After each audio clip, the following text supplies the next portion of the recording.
It is the 12th of October, 1492. Italian explorer Christopher Columbus sets foot on the island of San Salvador, marking the beginning of a new era.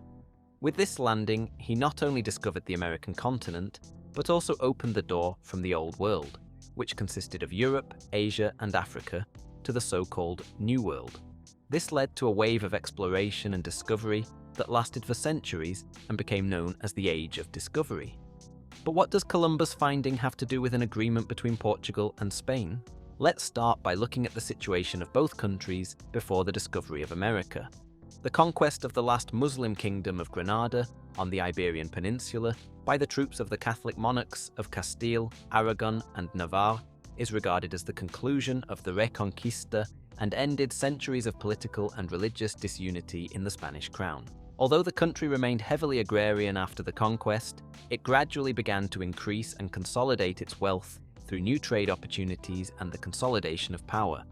Portugal, on the other hand, was politically more stable than Spain at this time and had no comparable internal conflicts. The kingdom focused on expanding its already strong and highly developed navy, which was crucial both for the expansion of its colonial ambitions and for the defense of important trade routes. Economically, Portugal flourished thanks to its trade monopolies for spices and other goods, as well as its control of important sea routes and trade routes. After the Portuguese King John II received the reports of Christopher Columbus's discoveries in 1493, he sent a threatening letter to Spain claiming the lands discovered by Columbus for himself.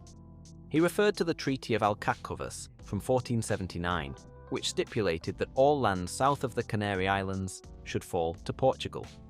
The Spanish rulers replied that the islands discovered by Columbus belonged to Spain, and warned King John not to allow any Portuguese to travel there.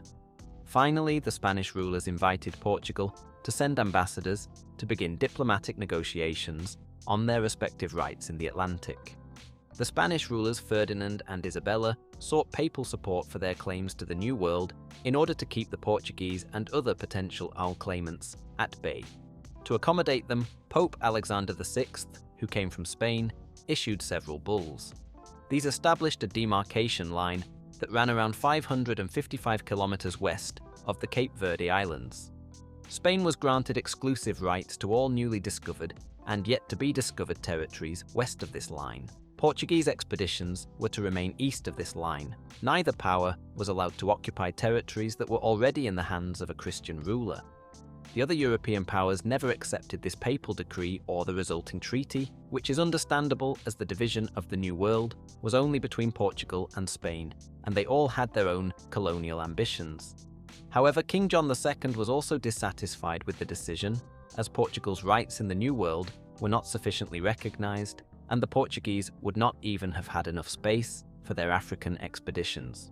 On 7th June 1494, the two parties met in Tordesillas in northwest Spain, where the content of the treaty was revised again and finally accepted by both sides. The agreement, better known as the Treaty of Tordesillas, moved the demarcation line to around 2,055 kilometers west of the Cape Verde Islands, giving the Portuguese kingdom more territory. However, apart from the shift in the demarcation line, the basic principles of territorial division and respect for Christian territories remained unchanged. If you like the video and want to learn more about the American continent, I can recommend my video about the purchase of Alaska by the USA, perhaps one of the most questionable deals in history. Have fun watching and see you next time. Ciao.